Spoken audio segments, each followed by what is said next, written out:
우리 하나님의 말씀 보겠습니다. 갈라디아서 2장 20절의 말씀입니다. 신약성경 제성경 303면에 있는 갈라디아서 2장 20절, 오늘 한 절의 말씀을 같이 보도록 하겠습니다.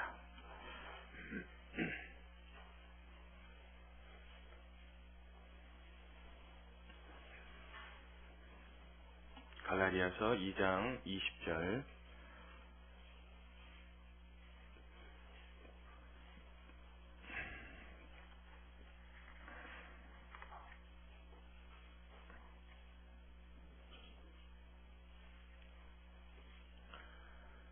신약성경 303면에 갈라디아서 2장 20절의 말씀.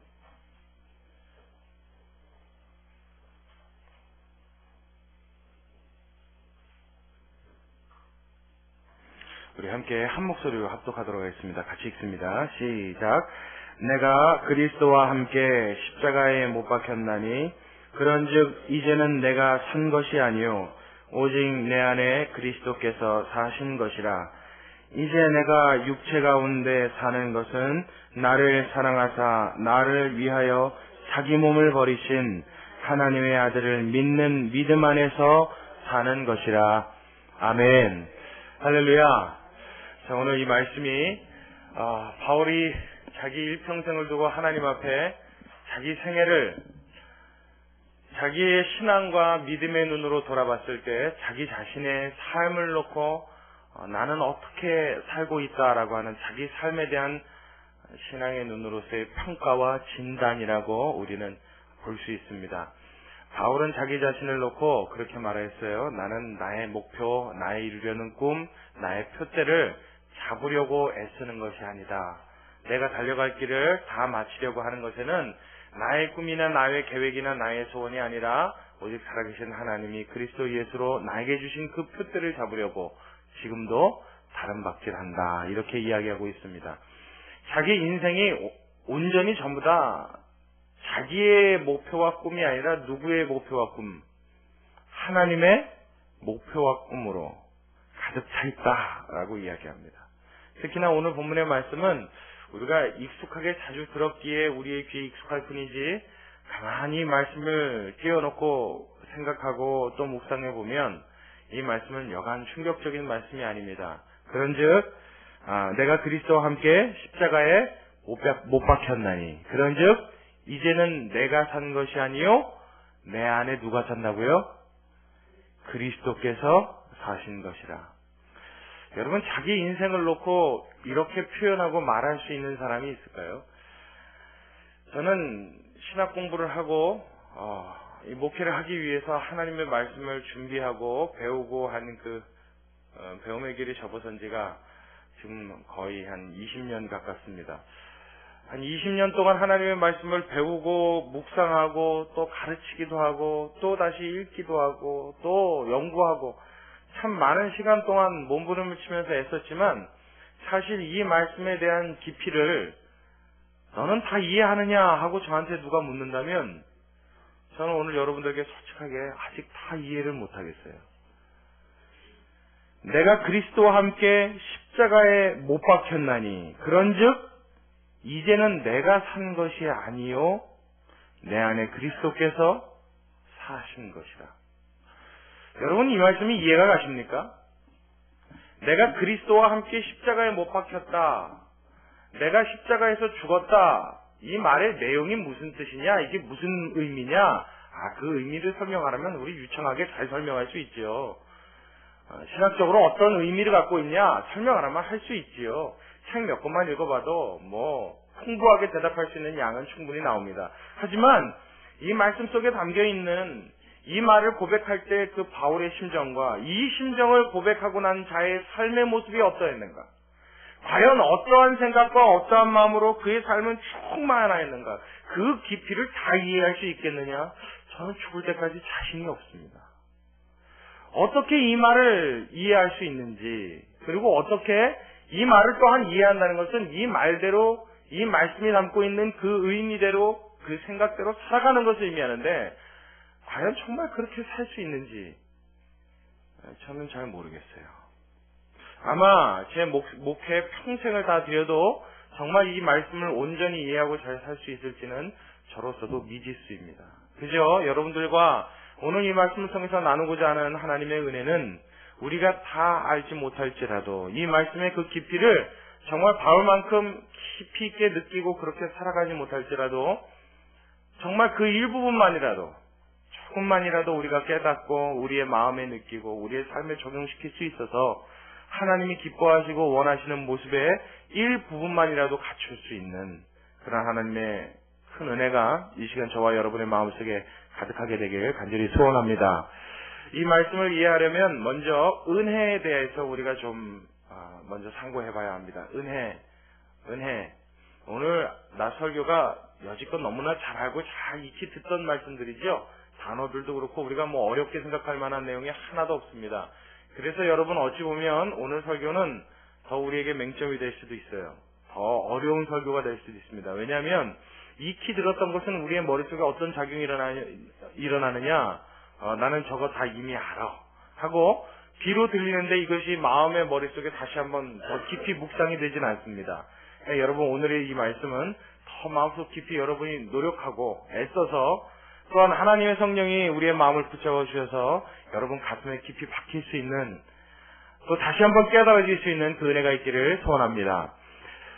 은혜라는 이 단어 말이에요. 하나님이 값없이 받을 자격이 없는 자에게 거저 주신 하나님의 선물을 표현할 때 쓰는 단어. 그게 뭐라고요? 은혜라고 했습니다. 우리는 받을 자격이 없어요. 하나님 앞에 받을 것이 있다면 진노와 저주와 멸망뿐입니다. 하나님의 심판 외에는 우리는 사실 받을 자격이 없습니다.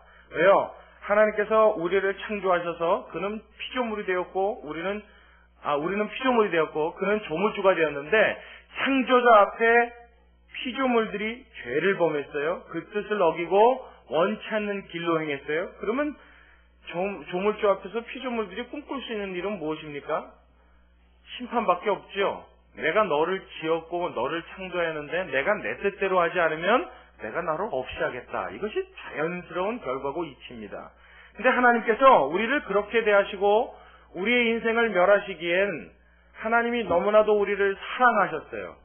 그 하나님의 형상을 따라 우리를 사랑하시기로 작정하시고 지으신 바 되었고 그 이후에 우리의 삶을 놓고 그냥 멸망시키시기 위한 하나님의 가슴이 하나님의 마음이 그것을 용납하지 않았어요. 인간인 우리 하나님이 흙으로 빚으시고 생명을 불어넣으신 그냥 피조물에 지나지 않는 한낱 인간이지만 그 인간의 인생을 놓고 하나님께서는 그냥 먼지를 털어버리듯 털 수 없는 그의 가슴이 있었습니다. 그것이 마음이 하나님의 마음이었어요. 그것을 표현하는 두 단어, 두 글자 무엇입니까? 은혜지요. 그래서 하나님이 우리에게 베푸시기로 작정한 것이 은혜입니다. 저들에게는 사랑을 베풀어줄 값어치가 없는 자들인데도 하나님이 무엇 주기로? 사랑을 주시기로 작정하셨어요. 저들에게는 좋은 축복을 주기엔 아무 의미 없고 쓸모없는 것들이지만 하나님이 어떻게 해요? 축복을 주시기로 작정하셨어요. 그래서 그들에게 하나님의 선물, 하나님의 사랑, 하나님의 축복들을 자꾸만 주십니다. 그것을 우리는 뭐라고 표현한다고요? 은혜. 그렇죠. 은혜. 그래서 은혜 받았습니다라고 하는 말은 멀쩡히 서서 할 수 있는 단어가 아니라고 말씀드렸었습니다. 여러분 기억나십니까? 내가 은혜 받았습니다라고 하는 이 말은요, 그냥 이렇게 평범하게 할 수 있는 단어가 아닙니다. 은혜 받았다라는 말을 정말 제대로 깨닫고 하는 사람들은요, 그 단어를 입에 담을 때 뭐가 먼저 흔들려요? 가슴이 먼저 흔들려요. 여러분, TV에서 시상식 같은 거 매년 하죠? 그죠? 가끔 우리 볼 기회가 있습니다. 여러분, 제가 뭐 요즘 근래 들어서는 TV를 못 봐서 잘 못 봤는데, 뭐 요즘에는 시상식 때 그 수상 소감 이야기하는 모습도 많이 바뀌었다고 그래요. 뭐 재밌게도 하고, 뭐 퍼포먼스도 하고 막 그런다고 하는데, 모르겠습니다. 요즘에는 제가 못 봐서 몰랐는데, 예전만 해도 상을 받는 시상식 때 상을 수여하는 사람들이 앞에 나와서 수상 소감을 말하면 대부분 다 어떻게 해요? 멀쩡하게 이야기합니까? 눈물 흘리면서 이야기합니까? 그 중에서도 감격이 큰 사람은 어떻게 해요? 더 많이 울죠? 그럼 말은 제대로 해요? 제가 예전에 한번 어떤 수상 소감하는 사람이 나와서 소감을 발표하는데 눈물, 콧물 범벅이 됐어요. 요즘에는 여자들 화장품이 좋아서 울어도 잘 안 번지더라고요. 근데 옛날에는 여자들이 한번 울었다 그러면 전부 다 팬더곰이 돼가지고 말이에요. 이 눈에다가 칠한 그 종류들이 여러 가지 있잖아요. 이게 다 눈물에 섞여서 녹아서 눈물은 검은 눈물이 흐르고 막 여기가 다 번졌고 시커멓게 되고 그랬었어요. 휴지로 닦는다고 잘 닦는다고 닦는데도 얼굴이 뭐 이만저만 몰골이 아닙니다. 그랬는데도 그 눈물을 못 멈춰요. 뭐가 있어서 그래요? 마음에 감격이 있어서 그렇지요. 야, 내가 고생하고 힘들여서 땀 흘려서 애쓰고 수고했는데 내가 오늘날 이 상을 받게 되었구나 하는 이 벅찬 감격이, 야, 이게 꿈이냐 사실이냐, 이게 생시냐 뭐냐 도대체, 이 마음이 주는 이 감동과 감격이 주체할 수가 없어서 말을 잇지를 못하는 겁니다. 그래서 그날 수상소감을 이야기하는데 도대체 무슨 말을 하는지 잘 들어볼래도 무슨 말인지를 모르겠어요. 자기도 무슨 말을 하는지 모르고 행성수서해요. 그냥 분명하게 하나 알겠는 건 저 사람은 굉장히 좋은가 보다. 저 사람은 굉장히 감동했나 보다. 이거 외에는 무슨 말을 하는지도 모르게 수상소감을 발표하는 모습을 예전에 한번 본 일이 있습니다. 사람의 가슴 속에 감격이 있고 감동이 있고 기쁨이 있으면요, 그 말을 멀쩡히 할 수가 없는 거예요. 왜요?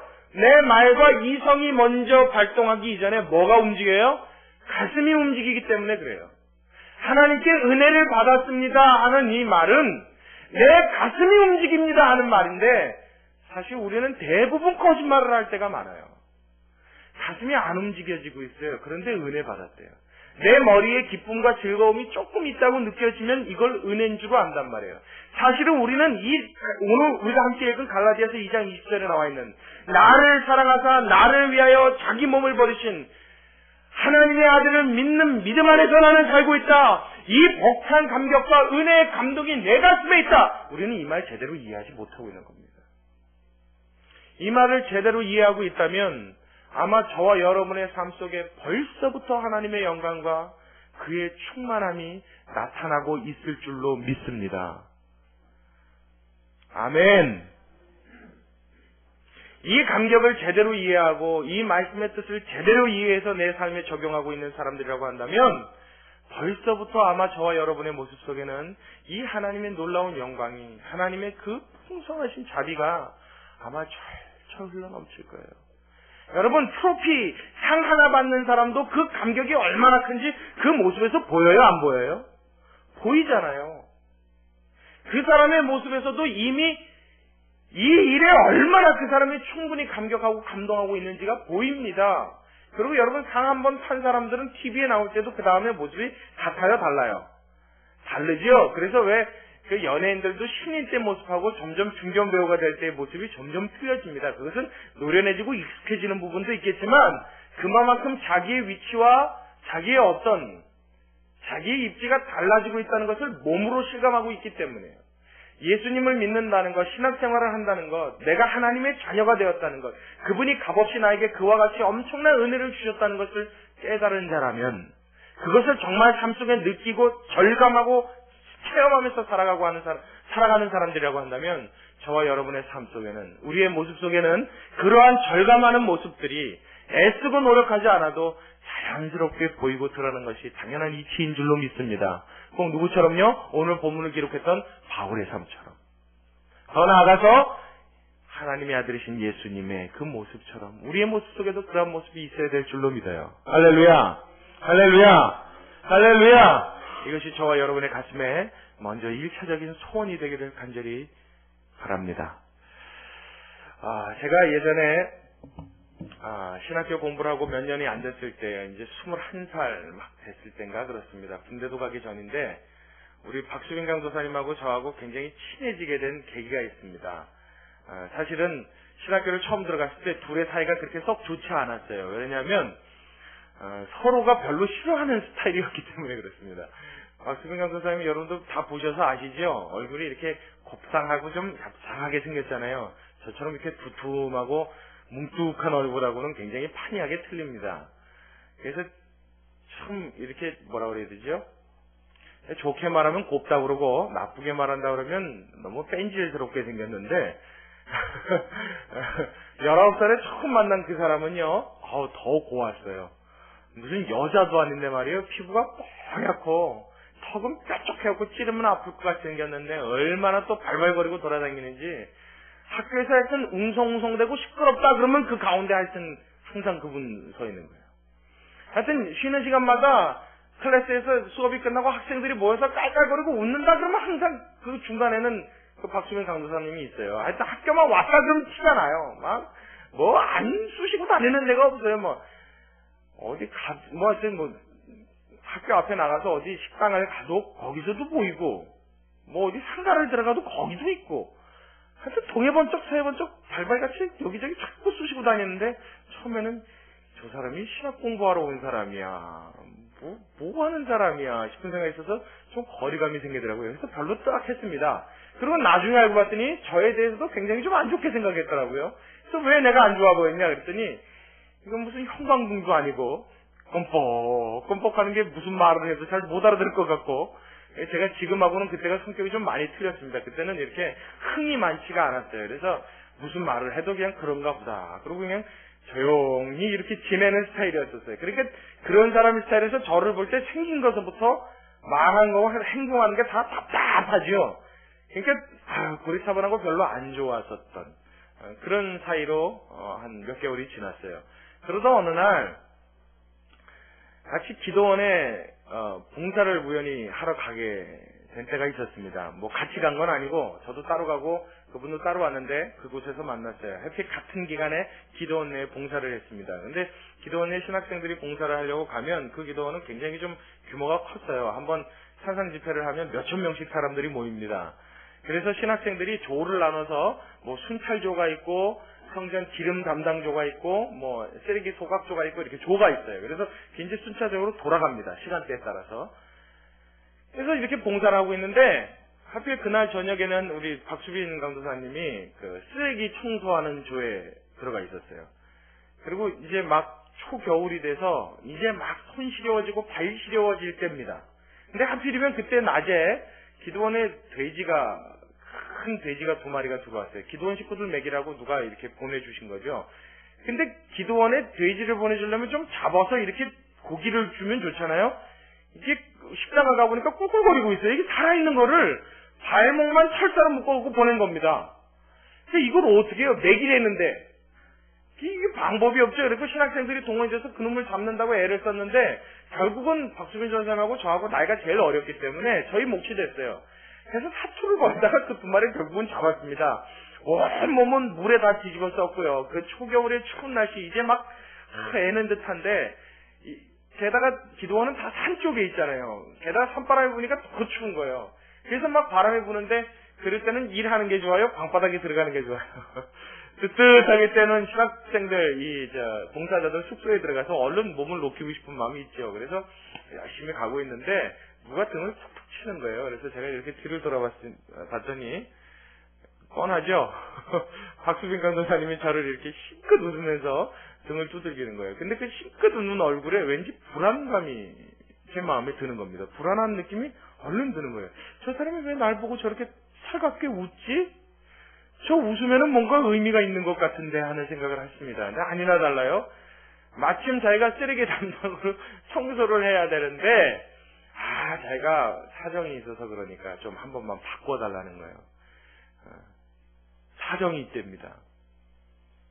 근데 그렇게 친한 사이가 아니었기 때문에 사정이 뭐냐는지도 물어보기도 애매했고 뭐 이렇게 말하기가 그랬어요. 그래서 어떡합니까? 싫어요 그럴 수도 없고 저는 사정이 없는 사정을 갖다 꾸며댈 만큼 그 장소가 넓은 것도 아니고 뭐 울며 겨자 맞기로 그냥 그럽시다 그런 말 했습니다. 그리고서는 제가 쓰레기를 싹 모으고 소각장으로 내려가는데 미안했는지 제 뒤에다 대고 하는 얘기가 쓰레기 소각장에 문 열어놓고 불 쬐면 따뜻해요 그러는 거예요. 그러니까 쓰레기를 이렇게 태우잖아요. 그럼 거기서 불이 나오는데 그 소각장에 문을 열어놓으면 불길이 있을 거 아니에요. 거기다 몸을 말려라 이 소리죠. 미안했던가 봅니다. 그래서 예 그렇게요 알겠습니다. 그래서 내려갔어요. 그래서 이제 쓰레기를 다 집어넣고 태우다가 그날 이제 사고가 났지요. 사고가 났는데 무슨 사고가 났냐면 기도원 내에서는 부탄가스 사용이 금지되어 있습니다. 근데 방 안에서 몰래 음식을 해 먹으려고 하는 몇몇 기독교인들이 그거를 규칙을 어기고 방 안에서 부탄가스를 쓰고 썼으면은 구멍을 내서 버리면 좋은데 다 쓰지도 않은 부탄가스를 그냥 봉지에 비닐봉지에 넣어서 버린 거예요. 그거를 소각을 하기 전에 골라낸다고 내지만 여러분 몇천 명 단위의 사람들이 와서 쓰는 쓰레기입니다. 그 많은 양을 1톤 트럭으로 5대 6대 분량을 갖다 버리는데 그걸 다 골라낼 수가 없죠. 최대한 골라낸다고 골라내는데도 섞여 들어가는 것들이 있어요. 그래서 불을 떼고 지핍니다. 그래서 쓰레기를 태우는데 이제 하필이면 그때 그 안에서 부탄가스가 폭발을 한 거예요. 목 안에서 퍽 하는 소리가 나는데 아차 싶은 생각이 들었는데 이미 늦었어요. 그리고 등을 휙 돌려서 보니까 제 뒤에 서 있는 저랑 같이 일하던 그 쓰레기를 치우던 분의 몸에 불이 붙었어요. 그러니까 제 뒤에 서 있는 사람의 몸에 불이 붙었으면 저는 그 앞에 있었으니까 대충 상상해 가시죠. 아주 제대로 얼굴이 익었더라고요. 얼굴이 얼마나 잘 익었는지 크기는 이렇게 2배가 돼가지고요. 얼굴이 새빨갛게 있고 머리카락하고 눈썹은 싹 타버렸어요.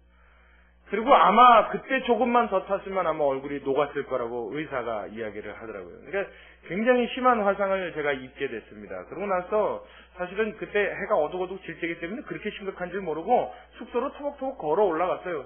아, 여기가 좀 쓰리네. 그러면서 그냥 올라갔어요.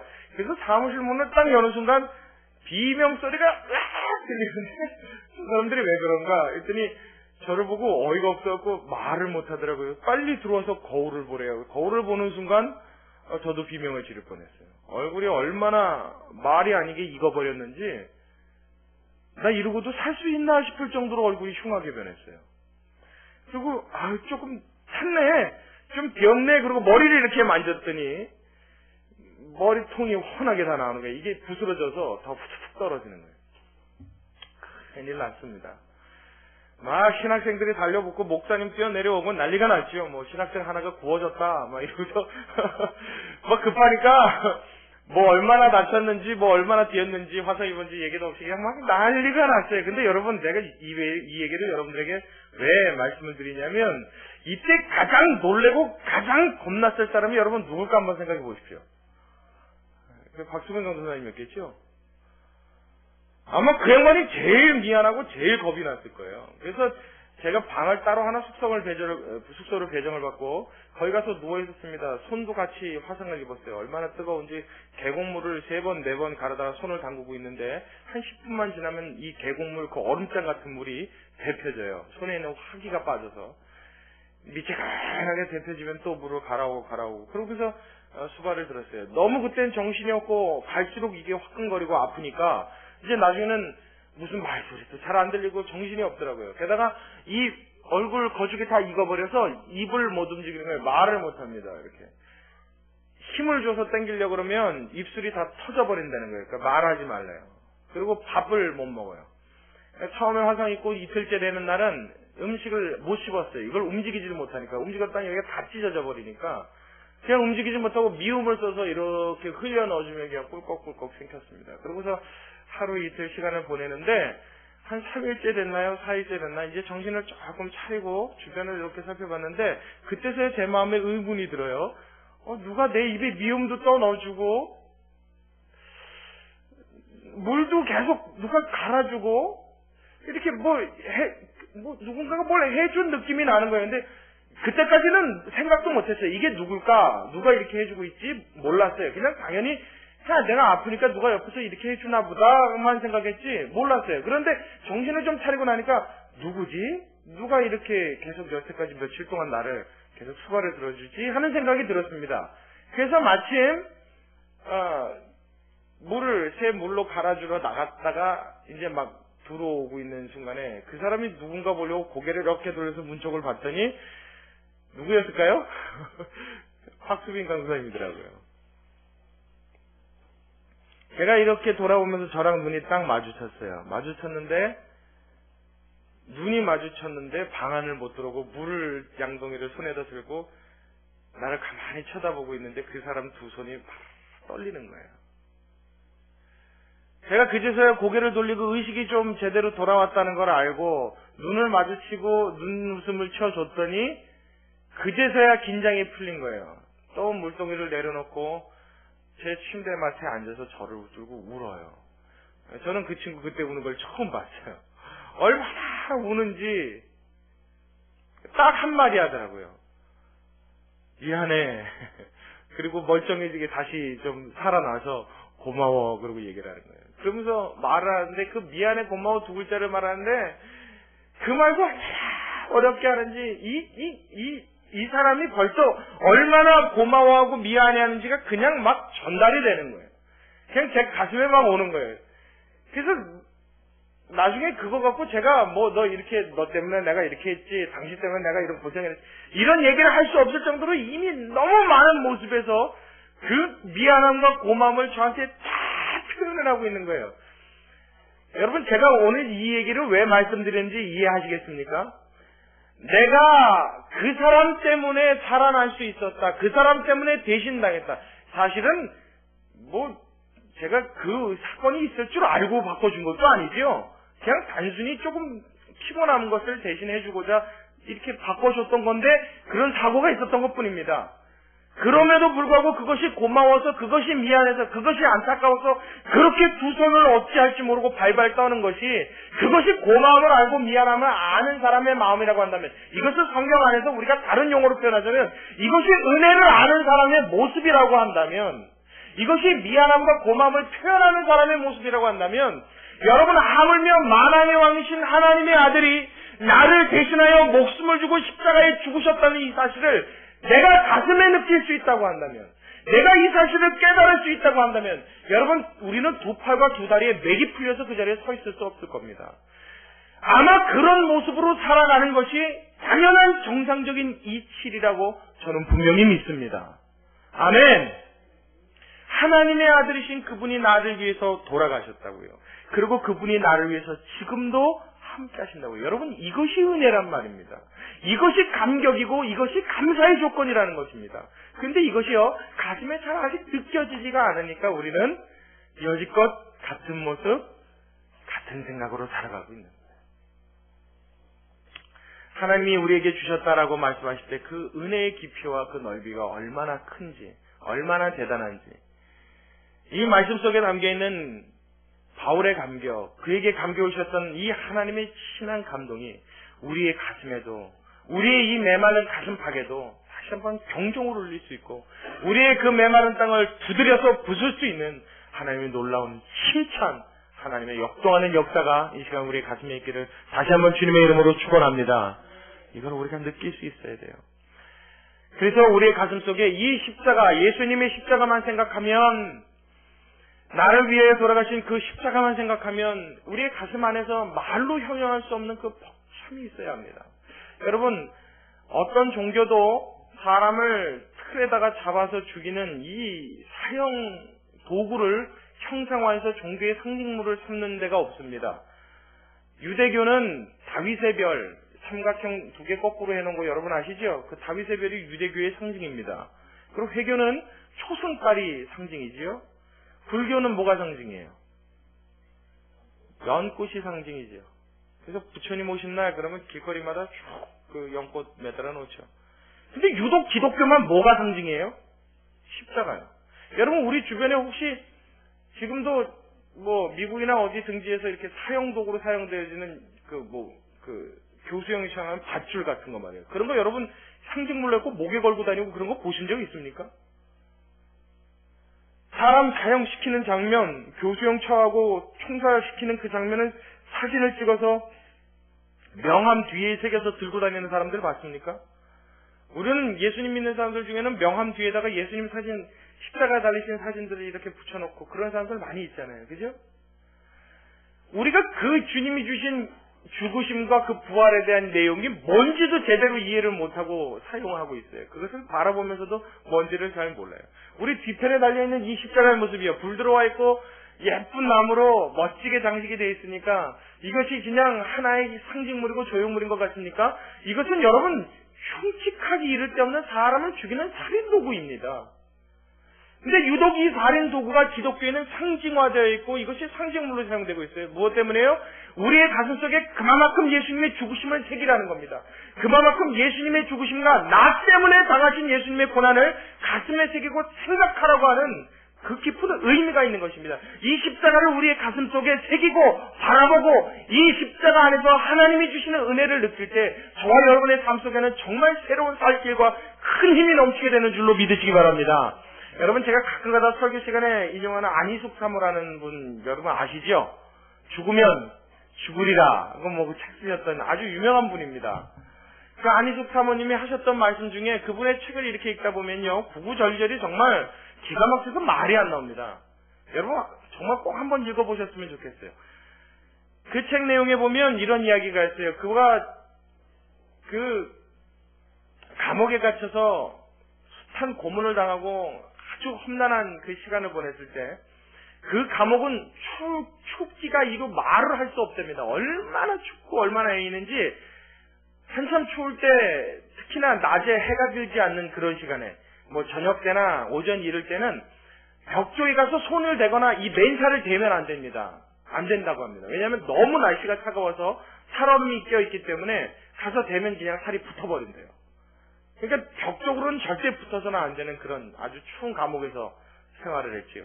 그 가운데 있으면서 얼마나 춥고 얼마나 고통스러운지 정말 이루 말을 할 수 없는 그 추위와 싸웠다고 해요. 또 뿐만 아니라 배고픔은 얼마나 더 극심했겠어요. 그냥 평범하게 나와 있는 사람들 그때 당시에는 먹을 게 없고 힘들 때인데 감옥에 있는 사람들까지 돌봤겠습니까?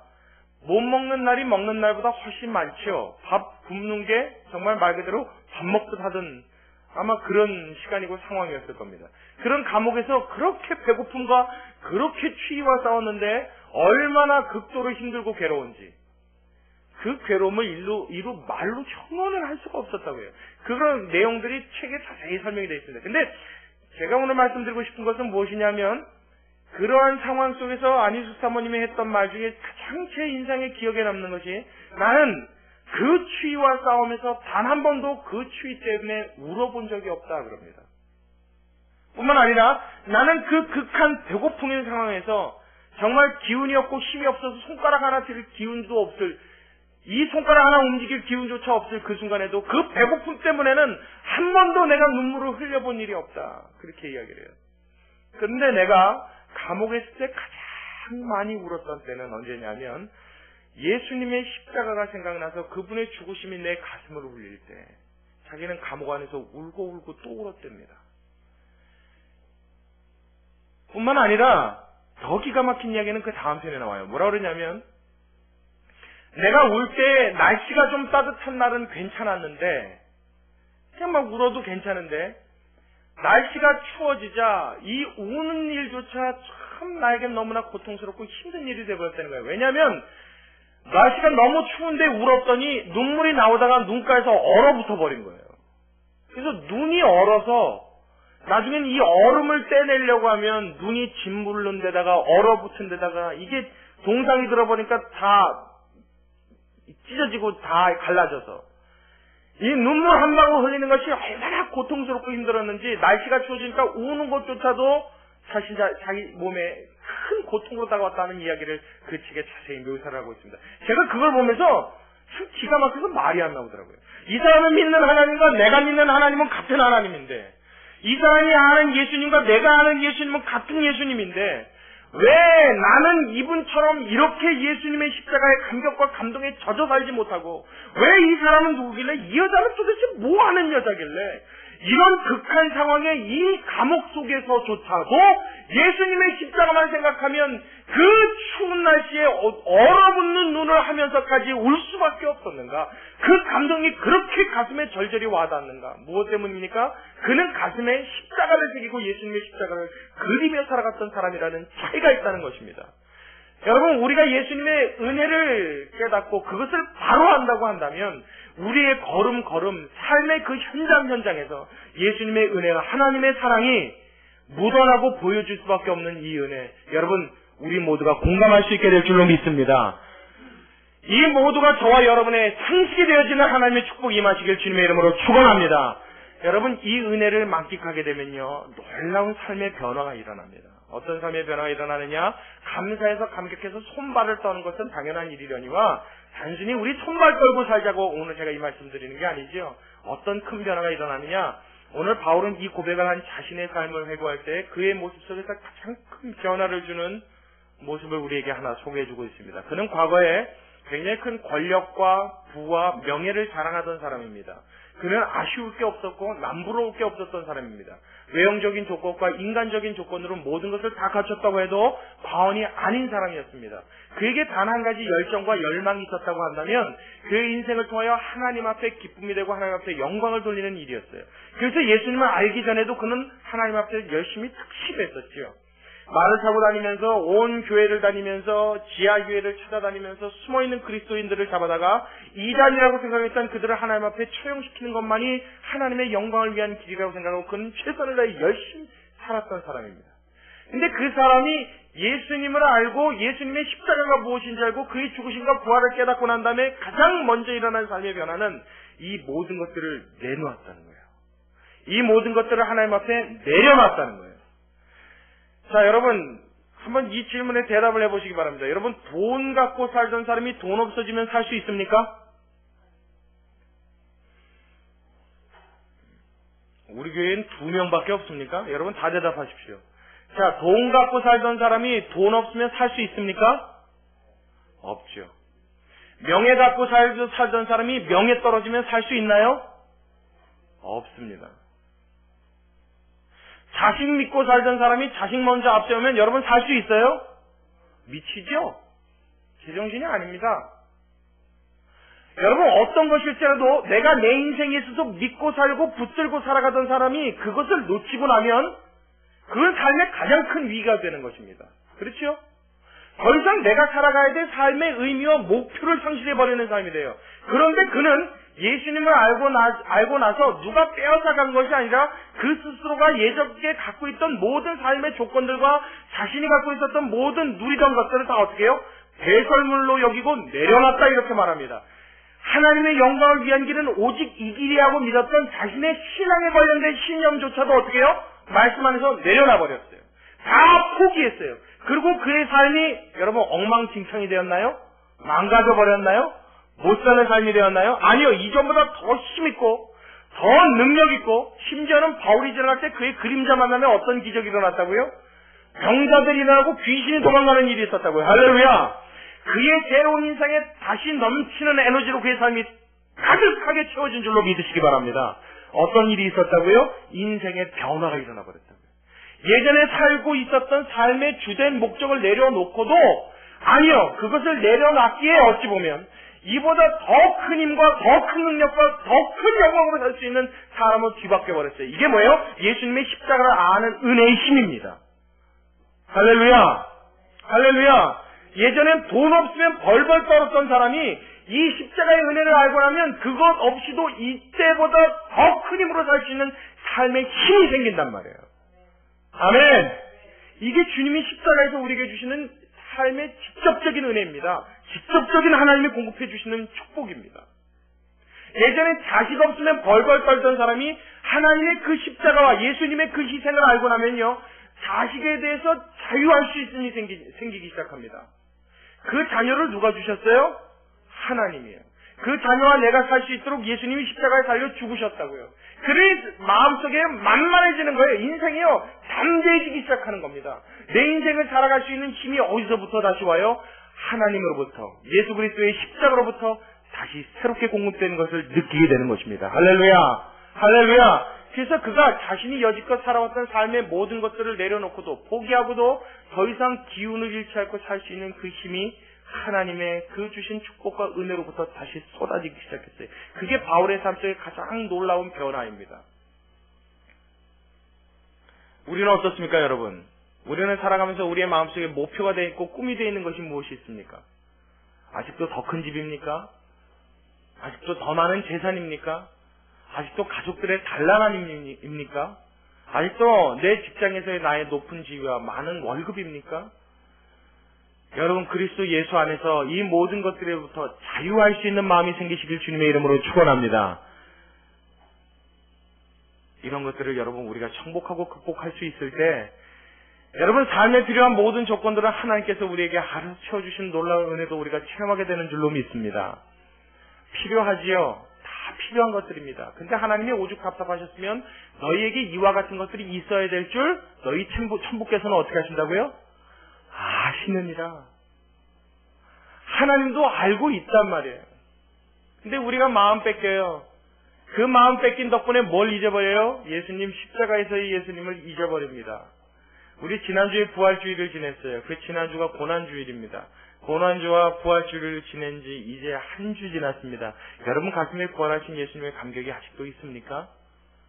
솔직하게 여러분 가슴에다가 여러분 스스로 한번 대답해 보십시오. 한 주를 지내면서 그 부활하신 예수님이 내 가슴속에 절절히 남아 있었습니까?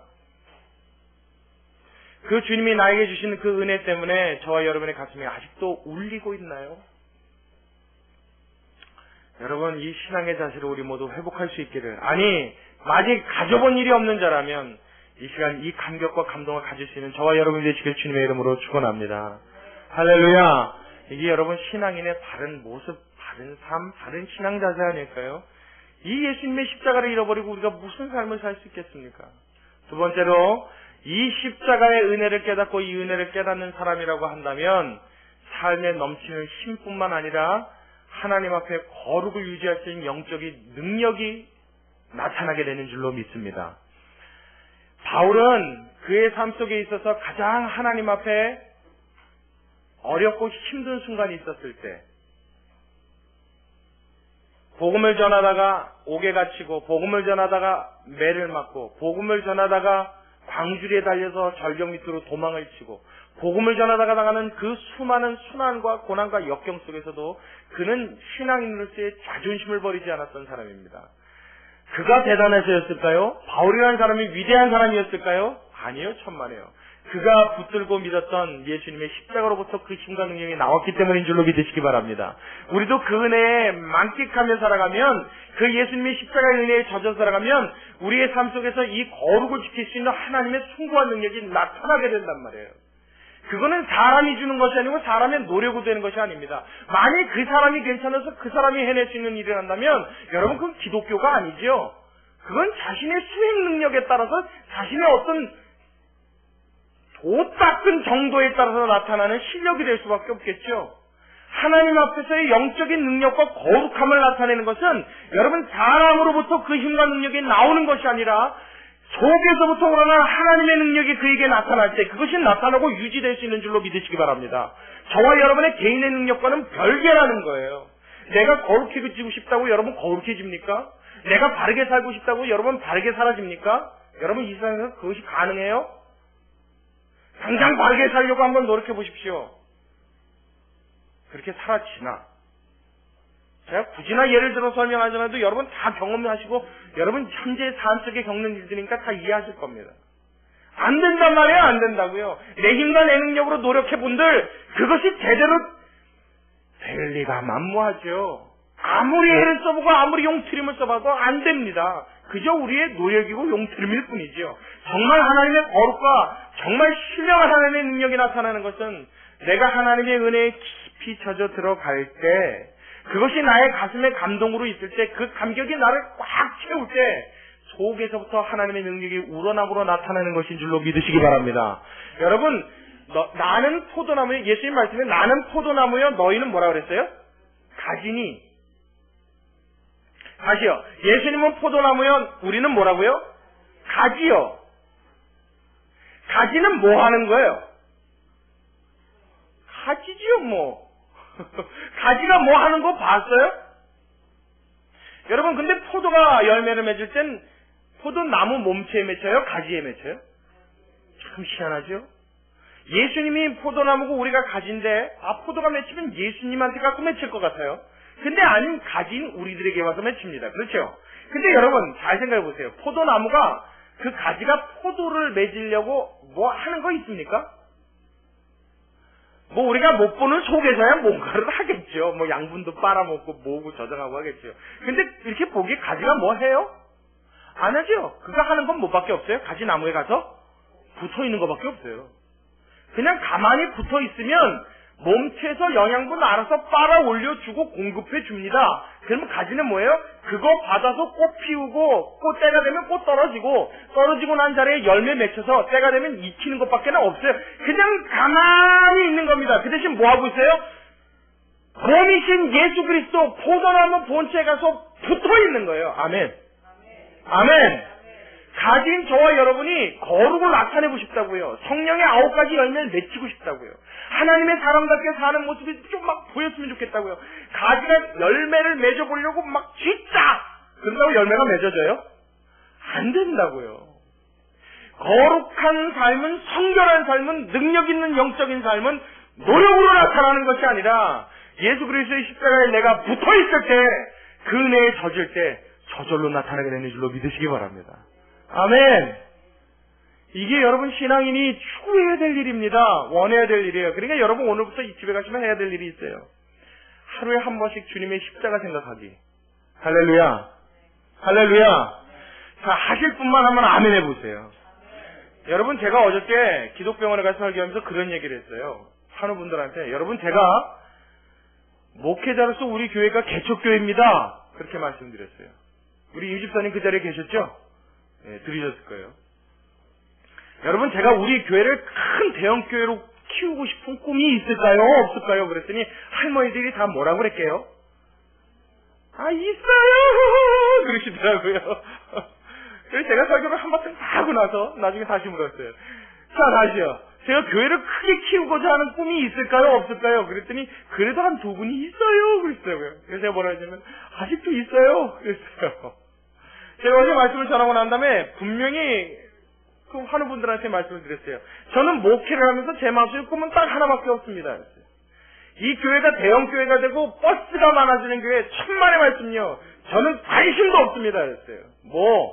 오직 하나, 이 교회 교인이 몇 명이 되든지 5명이 되든 10명이 되든 20명이 되든 100명이 되든 1000명이 되든 하나님이 나에게 맡겨주신 그 양들을 통해서 진정한 그리스도인 하나님의 자녀 예수님의 제자 만드는 것이 저의 꿈입니다. 할렐루야. 여러분, 그것이 우리의 목표여야 합니다. 내 삶 속에요, 어떤 대단한 일도 여러분 내려놓으십시오. 바람도 내려놓으십시오. 원대한 비전, 원대한 상상력 다 내려놓으십시오. 무엇만요? 내가 예수님의 은혜를 알고 그 십자가의 은혜에 젖어 사는 사람이냐? 그것이 내 가슴에 뭉클뭉클 와닿고 내 가슴을 가득 채웠느냐? 이것이 저와 여러분의 삶의 목표의 꿈이 될 수 있을 때 하나님의 능력은 저절로 나의 삶 속에서 드러나고 그 능력을 통하여 내가 바라보지 않았던 일도 하나님이 필요하시다 하시면 때를 따라 이루어지는 줄로 믿으시기 바랍니다. 예수님은 이 땅에 오셔서 많은 교인들을 포섭하려고 애쓰신 적 없단 말이에요. 딱 12명 택하시고 12명 데리고 다녔는데 예수님을 따라다녔던 무리는 수만 명이죠. 예수님이 언제 그 수만 명 모으려고 노력하신 적이 있어요? 바울은요. 바울은 심지어는 한 교회에서 목회하지도 않았어요. 길게 있어봐야 에베소 교회 3년. 그렇죠? 그러고 또 휙 가버립니다. 교회 세워놓고 떠나고 교회 세워놓고 떠나고 그 사람은요 평생 큰 교회에 관심 없었던 사람이에요. 근데 가는 곳마다 무슨 일이 일어나요? 대부흥이 일어나 버린단 말이에요. 대부흥을 원하면 부흥은 일어나지 않아요. 뭘 원해요? 내가 정말 그리스도의 은혜에 젖어 들어가는 것을 원해야 될 줄로 믿으시기 바랍니다. 아멘. 제발 은혜가 뭔 줄 알자고요. 은혜를 깨달은 사람은 마지막으로 그 은혜 앞에 고개 숙일 줄 아는 삶을 삽니다. 다시 말씀드리면 겸손해진다는 거죠. 받을 자격이 없는 자가 받았기에 그는 더 이상 자랑할 수가 없는 거예요. 그래서 바울이 자기 자신을 표현할 때 뭐라고 그래요? 만삭되어 나지 못한 자 같은 나라고 표현합니다. 그렇죠? 그거 말이 좀 그렇게 표현해서 그렇지 우리말로 하면 뭐예요? 쉽게 표현하면 덜 떨어진 나, 그죠? 모자른 나, 좀 어디가 부족한, 그냥 자기를 좀 이게 정신 박약같이 지금 취급하는 겁니다. 하나님 앞에서 자기 볼 땐 그렇게밖에 안 보인다는 거예요. 여러분, 그 사람이 가말리엘의 문화생입니다. 지금 우리나라로 말하면 뭐라고 그래야 되죠? 서울대 수석 출신입니다. 그럼 대단하죠. 서울대에서 4년간 장학금 받고 공부했던 사람 얼마나 대단해요. 대단하죠. 대단합니다. 그 사람의 집안이 빵빵합니다. 아주 부유합니다. 로마 시민권을 가졌습니다. 그의 지위나 그의 위치가 결코 남들 앞에 그런 표현을 할 사람이 아니에요. 근데 자기 자신을 가르쳐서 뭐라 그랬다고요?